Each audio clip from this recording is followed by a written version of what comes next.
listening on the podcasting, subscribe, like, share. And also, if you're listening to us on one of the radio stations that we broadcast live on, I should say they play our shows. We don't broadcast technically live. I appreciate that and keep listening. Oh, I have a guy on that I found out about this year as a person that's a Magic fan.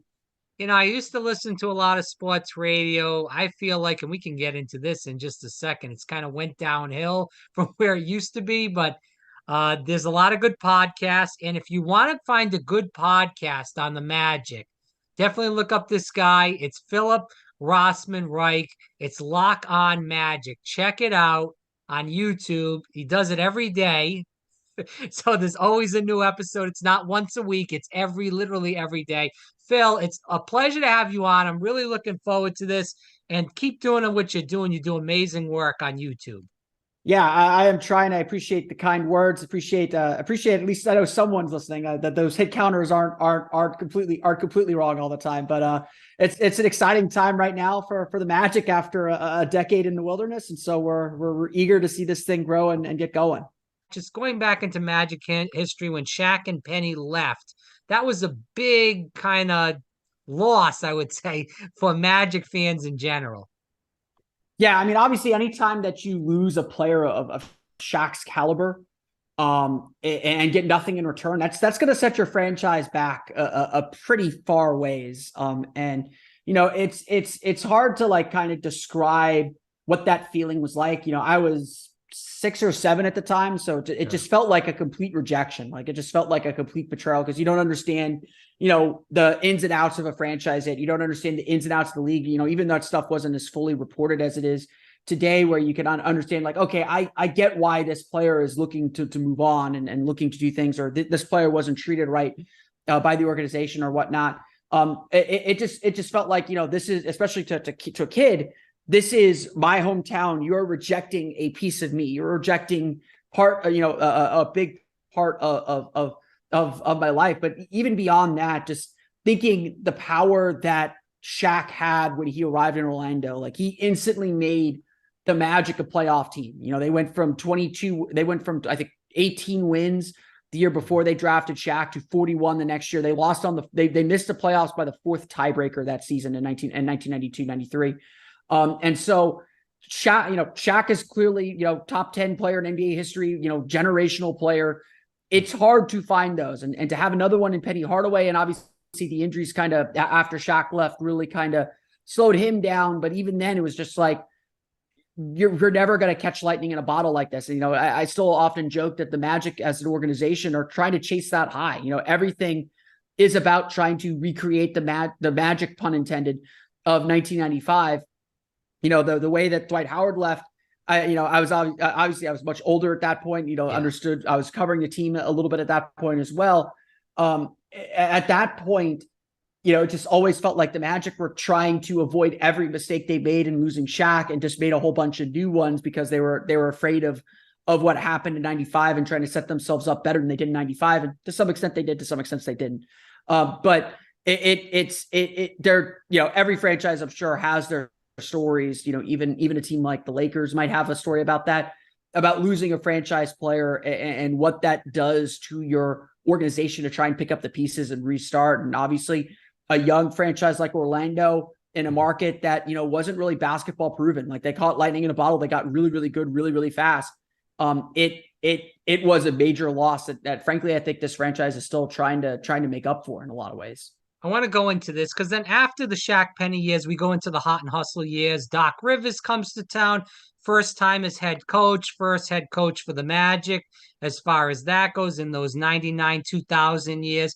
Then the Magic strike gold, I believe, or they thought they struck gold, but it was also an injury bug with these two great players coming into town. My favorite Magic player of all time, Tracy McGrady, and the hometown guy, Auburndale, Florida, coming back home from Toronto. And then Grant Hill, who at the time was supposedly the next Michael Jordan. He was the next superstar in the NBA coming to Orlando, and then we can even dabble into Tim Duncan maybe coming along. There's been a lot of stories about that recently that have came out in the past couple of years. But regardless of that, Tracy and Grant Hill coming to town with Darrell Armstrong and that Hot and Hustle team, which is not talked about, that I believe went 40 and 42 or 42 and 40. I think they made the playoffs that year and then lost in the first round. Then Tracy comes. So you have Darrell Armstrong, Tracy McGrady, Bo Outlaw's on that team. I believe Troy Hudson might have been on that team. Maybe I'm mistaken on that. There Yeah, was a later. lot of good players on that team with that Hot and Hustle team. Those are my favorite Magic teams in that Doc Rivers Hot and Hustle year. Can you talk about that as far as even going a little bit more back into that Magic history? Yeah, the Hard Hustle team, it's a team that like it's a team that I think Magic fans still love because it is purely our team. Like you Yeah. won't hear national people, you'll hear some national people talk about it. Doc still talks very fondly of that team in the 1999-2000 season. Essentially, Orlando just burnt the whole thing to the ground, traded everybody, including Nick Anderson, who was the first draft pick of the franchise, and said we're just going to clear as much cap room as we can, be bad, get a high draft pick, get a couple of players in free agency, and be right back in the thick of things. It was kind of a get rich quick scheme in a lot of ways. The only problem with that was they didn't anticipate Doc Rivers being such a great motivator. They didn't anticipate that group just really coming together really, really well. You talk about Darrell Armstrong, like I did an exercise, maybe 10 years ago now where I was asked, what are the 4 jerseys every Magic fan's got to have? And it's like, well, the obvious one is you got to have a Dwight Howard jersey, you got to have a Shaq jersey, you got to have a Penny jersey. But the real fans have a Darrell Armstrong jersey. Yes. And a lot of the national people who I was helping with this project for every team were like, why Darrell Armstrong? Like, we don't like Darrell Armstrong wasn't good. Like, why would Magic fans be obsessed with Darrell Armstrong? I'm like, trust me, Magic fans love Darrell Armstrong. The dude was just all heart, was great. Just a catalyst for this team. The team fell apart essentially when they let him go in free agency in the summer of 2003, I believe. And he was everything that that people love about sports and people love about this franchise. He came out of nowhere, made it to the NBA, was just a consummate teammate, laid his body on the line at all times, was a character that everybody loved to be around. He is a guy that feels wholly belonging to Orlando. No one outside of Orlando appreciates Darrell Armstrong, except now maybe Dallas fans. Mavericks fans probably appreciate him as an assistant coach for the Mavericks. I mean, like when the Magic hired Jamal Mosley, there's a loud group of Magic fans that are like, Jamal Mosley needs to bring Darrell Armstrong over from Dallas with him. Like, Darrell Armstrong needs to come home back to Orlando. But Jason Kidd thought a lot about him to keep him on his staff. That tells you the person and coach that he is as well. And so that Heart and Hustle team was a lot of fun. They were literally expected to win 12 games and they somehow won 41. They missed the playoffs by a game. They lost the penultimate game to the Milwaukee Bucks. And that team, that was Sam Cassell. I believe Ray Allen was on that team still, and Glenn Robinson. Before they started making their big playoff run. They made a big playoff push in 2001. I believe making it to the conference semis, I think, that season. Maybe they made it to the conference finals that year. I forget. But that was a team that everybody in Orlando loved. And it really laid the base for adding Tracy McGrady, Grant Hill. We'll obviously never know how good that team would have been if Grant Hill was able to stay healthy. Orlando just kind of did this revolving door of role players to try and make things work. And they just never really worked, except that Tracy McGrady was one of the 5 best players in the league at the time. And they just couldn't get the supporting cast to help him, get out of the first round, to say the least. I just want to pick your brain on T-Mac because he is my favorite Magic player of all time. I mean, an amazing talent. Was, like you said, one of the top 5 players in the NBA at that time. Suffered with a lot of the back injuries. He was in and out of the lineup a lot, but still played, most of the games as far as that goes. And if he did have that help, whether it was Grant Hill or Tim Duncan, that team, the sky was the limit. My question is on T-Mac, and just going into that last year, that 2004 year where the Magic won, I believe, 18 games. I mean, they really struggled. And then T-Mac obviously made his way out of town, the, Steve Francis trade with that. Do you feel like the Magic should have, because there was issues, and as a guy that knows the Magic extremely well, like you do, you would know this. I remember listening to sports radio, and I was younger at the time, and hearing about John Weisbrod, the former Magic GM at the time, hockey guy, didn't know much about basketball. and him and T-Mac butted heads. And then obviously they drafted Dwight Howard. But, do you think that was a mistake to get rid of T-Mac, or what would you have done? What's your opinion on all that? I mean, so I think what ended up happening was just a building of just everything just kind of accumulated at the end of that T-Mac era. I talked about how the Magic had this kind of get rich quick scheme where they were going to kind of start their roster from scratch. There was no salary floor like there is now, so they didn't have to spend a ton of money. They're going to start their roster from scratch. They were going to both tank and play free agency. So they were going to be bad. They're going to be bad that year, get a high draft pick. They actually had another pick that summer coming from Golden State as part of the Penny Hardaway trade, because they were owed 3 first-round picks from the Penny Hardaway trade. So they were getting Golden State's first-round pick. That turned out to be Mike Miller, who ended up winning Rookie of the Year the next season. And then they were going to go after big name free agents. They thought they could squeeze the cap room to get all three, but Tracy McGrady, Grant Hill, and Tim Duncan.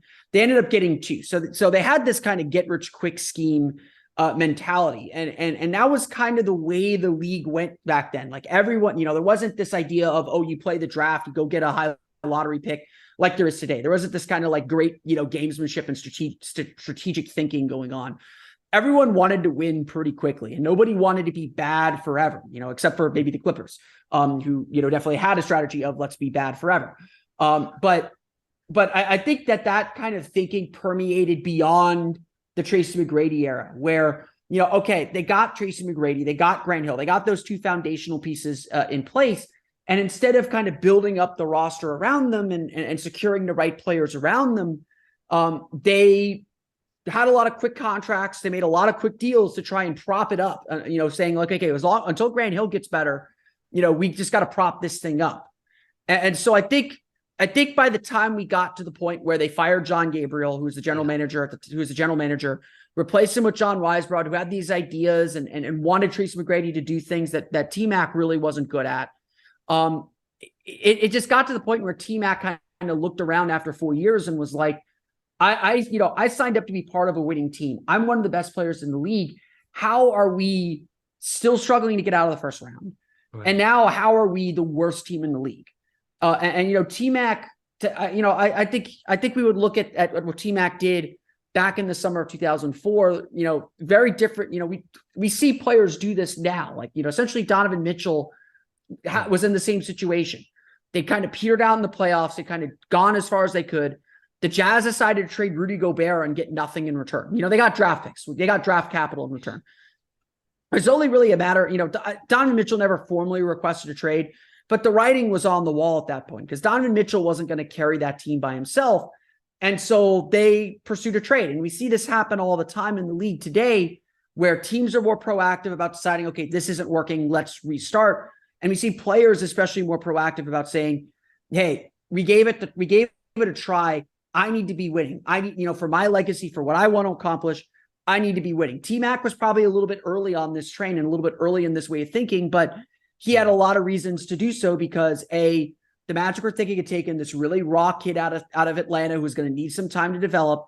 They had a revolving door of coaches. I think, at that point they had Doc Rivers was fired. Johnny Davis was the interim coach to end the season. They were going to replace Johnny Davis a year later with Chris Gent.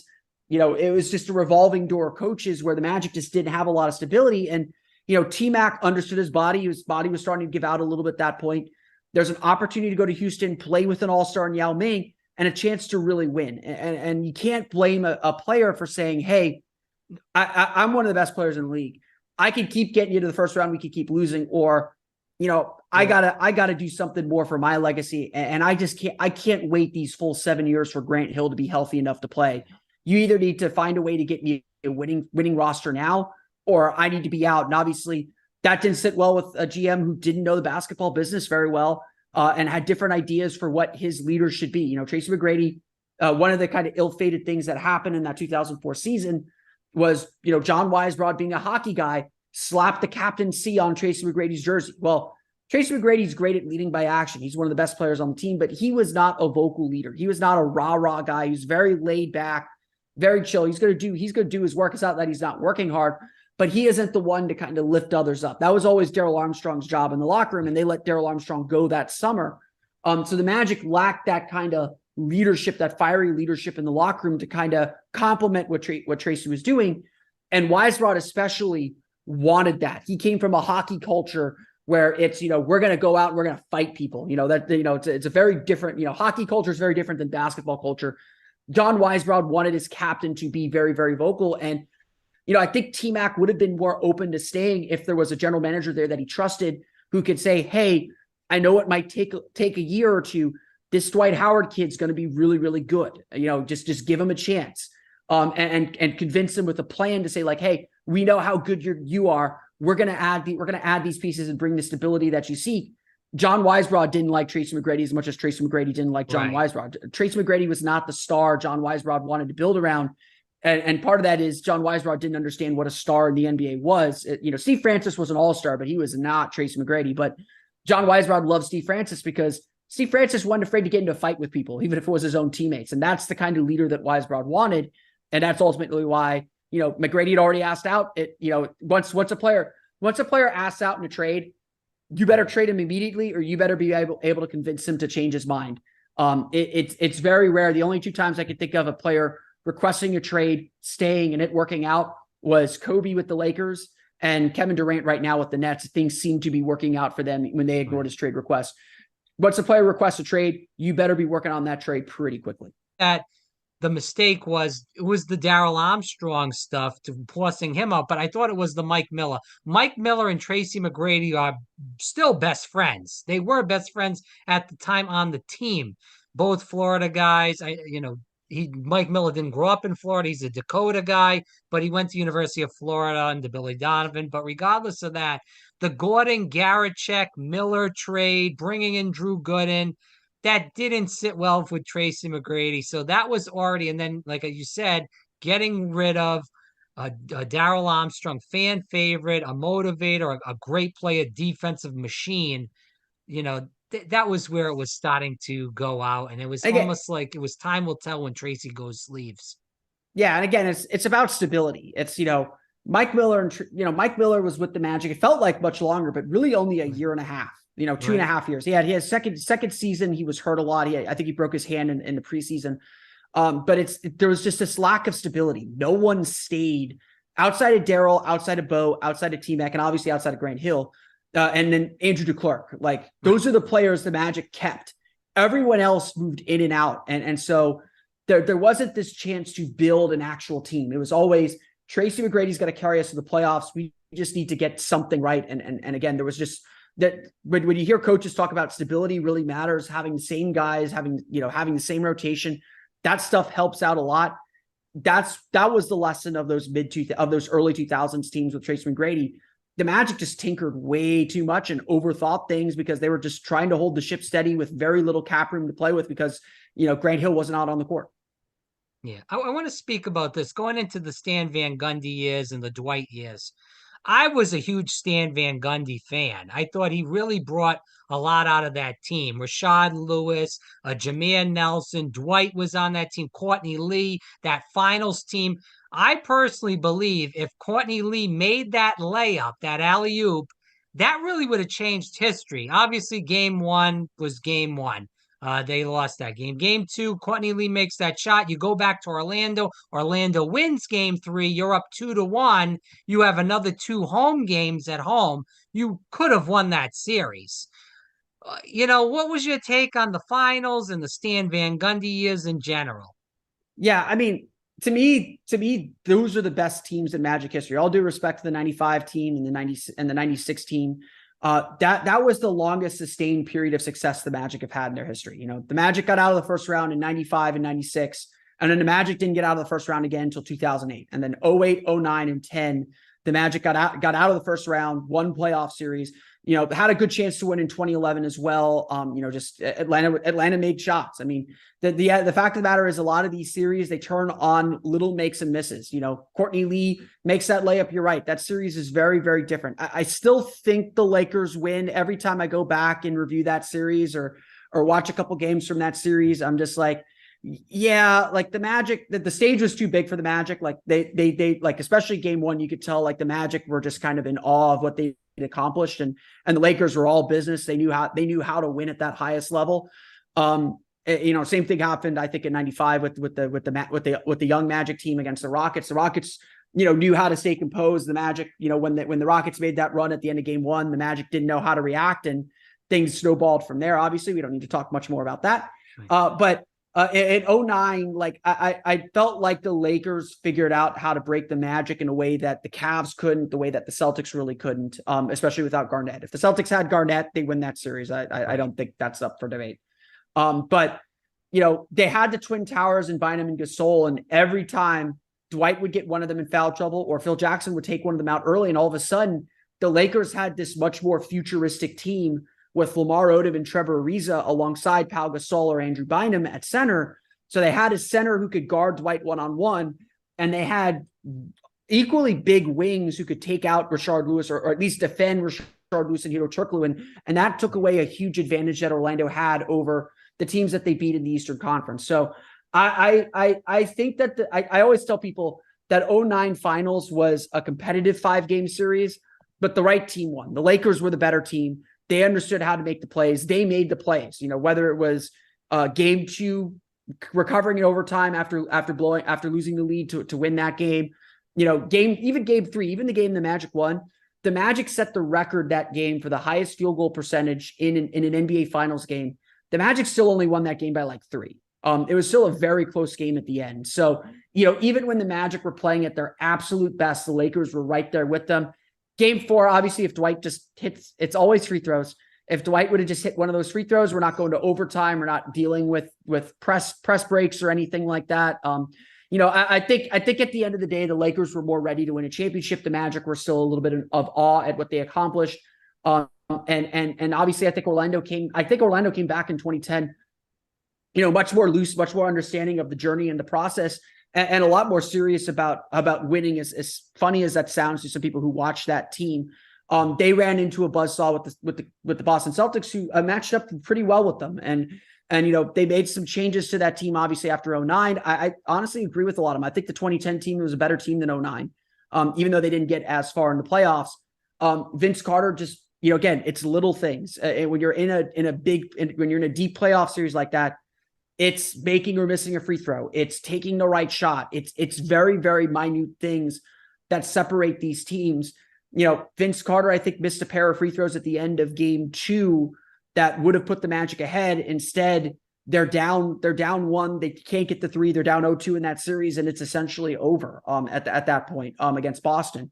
Vince Carter just proved it was a good idea. I think it was the right idea to go after a player like him. Just proved to be the wrong person to kind of fill that role that the Magic needed to replace Hedo Turkoglu a little bit, but to be that perimeter scorer they need at the end of playoff games that they were missing, that they were going to miss without Turkoglu and needed more consistency from overall. But what really always stands out to me about that run with Stan Van Gundy is they understood the way the league was moving. And I think you got to give Van Gundy a lot of credit. Because his plan wasn't to play Rashard Lewis at power forward. That was never the plan when they signed him. But they understood very, very quickly, like, hey, our 3 best players are Dwight Howard, Rashard Lewis, Hedo Turkoglu. You can throw Jameer Nelson in there. Those are our 4 best players. We need to have all 4 of them on the floor. We've got to try this. And obviously there's a happy accident with Tony Battie tearing his rotator cuff and forcing them to try it and say, hey, we got to try this. And credit to Rashard Lewis for buying into it. They really changed the league. The thing I will always remember about the '09 Magic and the way the league should remember the '09 Magic, the 2009 Magic proved that 3-point shooting teams could win in the NBA, that they could win on a big stage in the NBA. There are no Steph Curry Golden State Warriors without the 2009 Orlando Magic, in my opinion. I think you can draw a straight line from the 7 seconds or less Suns to the Stan Van Gundy Magic to the Steph Curry Warriors and the direction this league has gone. Philip Rossman Reich here on Fire Breathing Rob. Lock On Magic. Check it out on YouTube. Philip, I want to go into this because my thing with Dwight is I was a big Dwight guy, but there was times where he got extremely cocky towards the end. What he did to Stan in trying to push him out, and he basically did push him out, and he still left. So the Magic. And this is where I have problems sometimes with the organization throughout the years. I don't know if you can say this, but I'm going to say it. between John Weisbrod, between the mistakes with T-Mac, between the mistakes with Dwight, and then even after that with all these bad teams with I forget the GM Rob Hennigan Rob after Hannigan. that. I mean, he made clearly a lot of mistakes too. It's just like I don't know if it's ownership or who's making these decisions, but they keep making a lot of mistakes. But I don't, you can state if you agree with that, but also talk about Dwight and Stan. I believe that if Dwight stuck around in Orlando, he would have been a hero. Remember when he left Orlando to go to LA and then obviously Atlanta, and he bounced around to a couple other teams. He never was the same as he was. And he had some injuries with the back and stuff like that, but he was never the same when he went Hollywood, starting out in Los Angeles and then bouncing around to another teams. So I think he screwed himself. Just to some extent, I think the back injury was always worse than he let on. And he's always been. I mean, in Orlando, he missed what I think 2 total games before that last season. In 7 years in Orlando, or in 6 years in Orlando, he never missed games. And from what I understand, that back injury really scared him. He got that back injury. He'd already decided to opt back in to stay for another year to give this franchise another chance. To be the hero, like you said. And then the back injury happened, and the Magic were, in the middle of a playoff chase during that lockout shortened season, and said, we'll rest for 2 weeks. We'll reevaluate in 2 weeks. We'll get you back out there. And Dwight went, from what I understand, Dwight went to see his own doctor, see a second doctor, and the doctor was like, no. You need surgery. This is really bad. And I think. Honestly, I think that's where the trust was just finally frayed. Yeah, but was that Stan or the Magic? No, that wasn't Stan. That was the Magic organization. I think that once the Magic kind of got him back in the bag, they were again focused back on winning. They were focused back on the here and now and not on the long term. And I think Dwight, Dwight had never been hurt. He had never faced any kind of injury like this before.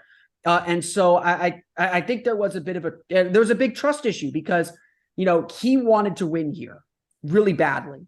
And Stan, as good of a coach as he is, has a shelf life. He grates on people. He is loud. He is demanding.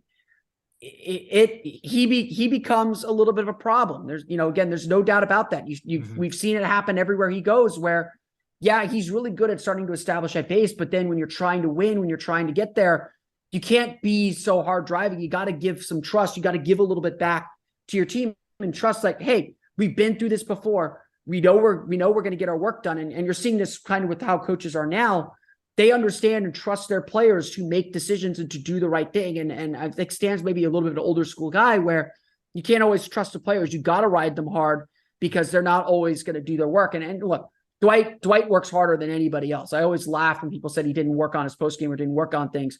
Dwight was a hard worker. Now you can argue maybe he should have been better offensively than he was, but that wasn't always the role he was asked to play. He was asked to do other things. And I always kind of thought look, Dwight's a good player as he is. He doesn't have, it'd be nice if you could add these things, but he doesn't have to be dominant and be one of the biggest forces in the league. And so I think, again, these exits don't just happen on a whim. They are a culmination of a series of things. And some of it's out of the Magic's control. They lost those series. They made bad personnel decisions too. Trading the trades that they made, where they traded Vince Carter to Phoenix, got Hedo Turkoglu back, got Jason Richardson back, traded Rashard Lewis for Gilbert Arenas. Those were not good trades. I always tell people the Magic made those deals, and there's some things that I've heard that suggest to me that those deals had to be made when they were made. But if they wait, those deals were made in December. They wait a month and a half. They wait till late January. Deron Williams got traded that year. Carmelo Anthony got traded that year. And I'm not saying the Magic could have beat those offers, but those are trades the Magic could have made to get better players and remain competitive at the highest levels. And, again, the franchise does play a role. Too often, the Magic panicked, didn't make the smart decision, didn't make the right decision to keep their guy. And honestly, at the end of the day, didn't trust their star to say hey, I'm hurt. Look out for your own best interest and make sure I'm healthy, because finishing as the 3rd seed in that lockout shortened year, that team wasn't winning a championship. they just didn't value the championship window. And again, like even getting into the Rob Hennigan era, it always felt like during the Hennigan era, they said, oh, we'll be bad for 2 years. We'll win the lottery a few times and we'll be fine. That's how it's always worked in Magic history. They always, the year Tracy McGrady left, they won the lottery. They had the top pick in the draft. They won the lottery 3 years into their franchise history to get Shaquille O'Neal. They didn't win the lottery. They got the second pick and drafted Victor Oladipo one year. They didn't get into the top 4 again until this past year when they got Paolo Banchero. The Magic needed to make their own luck, and instead they relied on luck to find them. And that's not a winning solution in the NBA. What's your take on this? Is this a team that could challenge for the playoffs? Are they just kind of a 500 team, or is this team going to tank again? So, I mean, I guess we got to define what for real is with this team. Look, I think entering the year, like this team is exceptionally young. Like Terrence Ross is the only player older than 30 on the team, if I'm not mistaken. Like they are very, very young. So we expected some hiccups with the injuries they had to face early in the season. There was a lack of stability. It was hard for them to kind of build a routine and get used to roles and get comfortable with roles. There's a lot of experimenting going on because of that. And so I think there was a lot of discomfort early in the season. So the goal for this season for the Magic was never about a win-loss total. They weren't trying to make the play-in tournament. They're trying to make the play-in tournament. Let me say that. Success is not judged by how many games they win. Success is going to be judged by whether they improve and get better and whether we can see a playoff team in this group, whether we could see what this team's future is going to be. And, sitting here 42 games in the season past the halfway point, I think we can say that. I think we can say that, okay, we see what the Magic as a playoff team looks like. I don't think the team is that interested in tanking. They're honestly too good. They're already too far ahead of Charlotte, San Antonio, those teams down, Detroit, those teams down at the bottom that are really But were you trying seeing that at the beginning of the year? Were you thinking that was the case or no? Yeah, I thought so. The way Paolo and Franz were playing, I was like, okay, like we have something. Like these two guys are having to do way too much. Like that the depth is an issue, the lack of guard play, the injuries are an issue. Once this team gets healthy, they're going to start winning some games. Like I did really believe that. And I hope it conveyed on my podcast how I was just like, we got to be about a standard. Like we right. we gotta be beyond this tanking group. Like I would tell people like, yeah, you said that many times. Yeah. And my thing is, and then I'll let you respond. My thing is that all these guys are coming back from injury. Jonathan Isaac is finally coming back. He's playing with Lakeland now. He's on the team legit. We'll see what happens with that. I'm a big Jonathan Isaac guy. I don't know what's happened with him the past couple of years. I know the injury, but it seems like it's been taking forever for him to finally get on the damn court and play. Regardless of that, obviously, Jalen Suggs is still a question mark of what's happening with that. Are you worried about the trade deadline? That's what I'm worried with the Magic, is if they're going to make a bad decision at the trade deadline and trade somebody that we don't see coming. I think the guys you have to keep is definitely Wendell Carter Jr., obviously Apollo, and then obviously, I think that you have to keep the two, Mo and Franz, for sure. You can't get rid of those guys. I mean, they're the hot and hustle of this team. Say again? Which Mo? Oh, Mo Wagner. Yeah. Okay, that's what I thought, but I don't want to assume. Yeah, no. Like I don't. When you first said which Mo, I started to think back in Magic history and Mo Harkless. Remember Mo Harkless? Mo Evans, God. like. No, like I'm with you there. I don't anticipate the Magic doing anything crazy at this year's deadline. I've told a lot of people that this season isn't about this season. Like this year, it'd be nice to make the play-in tournament. It'd be nice to be playing postseason basketball. It'd be nice to be playing meaningful basketball in April, to have games mean something, and to test this team with winning pressure. Like I think that's really, really important. And the fact that we're here at the midpoint of the season, 3.5 games out of the final play-in spot, the team is in the race. Like we can't ignore that they're in the race. The players certainly aren't. But the Magic aren't going to do something crazy to say, hey, we're, if it's February 5th, they won't say like, hey, we're 2 games out of the play-in spot. We got to go make a big move to make sure we're in the play-in. That's not what this team is going to do. I think the market is going to treat this team as a seller. So, there'll be teams sniffing around for Terrence Ross. There'll be teams sniffing around, especially for Gary Harris. I think there will be some interest in Mo Bamba, but probably not as a lot. The team's going to evaluate those deals, but I don't know if they're going to do much beyond kind of some periphery moves. Like maybe they trade Terrence Ross for a couple second round picks or for a bit player on the back end. For the back end of the rotation, so they can free up some time for Caleb Houston or to empty roster spots so they can sign Kevon Harris. Those are the kind of moves I'm thinking the Magic are thinking about the deadline. Any heavy, like the way I always describe it, the trade deadline's about buyers and sellers. The teams that are looking to make that little extra push to get over the hump, they're gonna look for someone. They're gonna look for teams that are willing to sell them players and give it to them. The teams that aren't trying to do that are typically the teams that have players that other teams want. The offseason is the time to make deals that are mutually beneficial.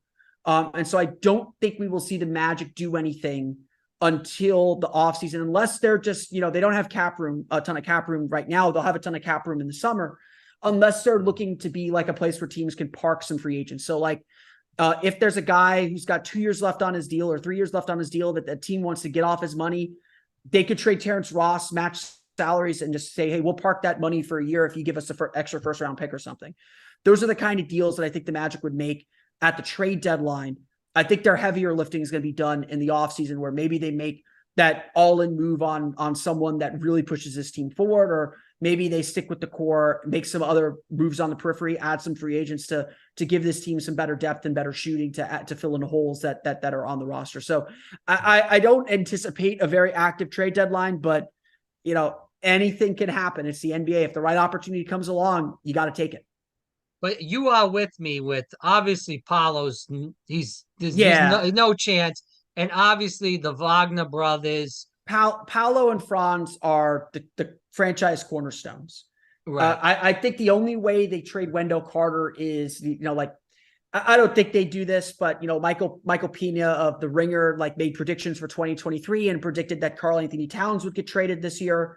He suggested the Magic as a potential landing spot. And to me, to trade Wendell Carter, I would need a player of that caliber. I would need a center of that kind of star level caliber to bring in. I'm not saying that's the right move. Yeah. I'm not saying that's the deal I would do. But if you're looking to move, but like Wendell Carter is safe, but he's the one that you could wriggle free if you're looking to trade a superstar to this team. Kind of the same deal with Markelle Fultz. It would take a lot for me to move off of Markelle Fultz right now. Because that's the way he manages the game and the way he operates with everyone is just so good. Well, when he came back, that was when the winning streak started. Yeah. I mean, they are 11-6 since Markelle Fultz came back, I believe. Yeah. Tell people where they can find you and learn more about you, follow you on social media, all that stuff. Yeah. The best place to find me is you can obviously watch the podcast Locked on Magic. It's on YouTube as well as wherever you download podcasts.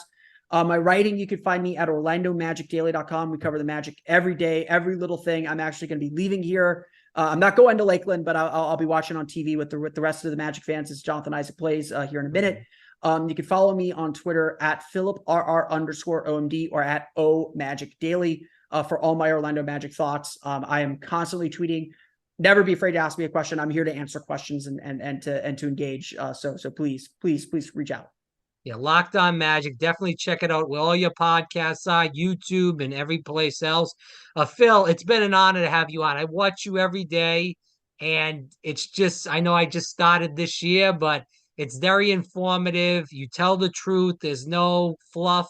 It's just a lot of truth. So I appreciate you coming on. I hope we can have you on more times throughout the season. And again, before we leave, for all the listeners, whether you like the Magic or not, go Magic. Go Magic.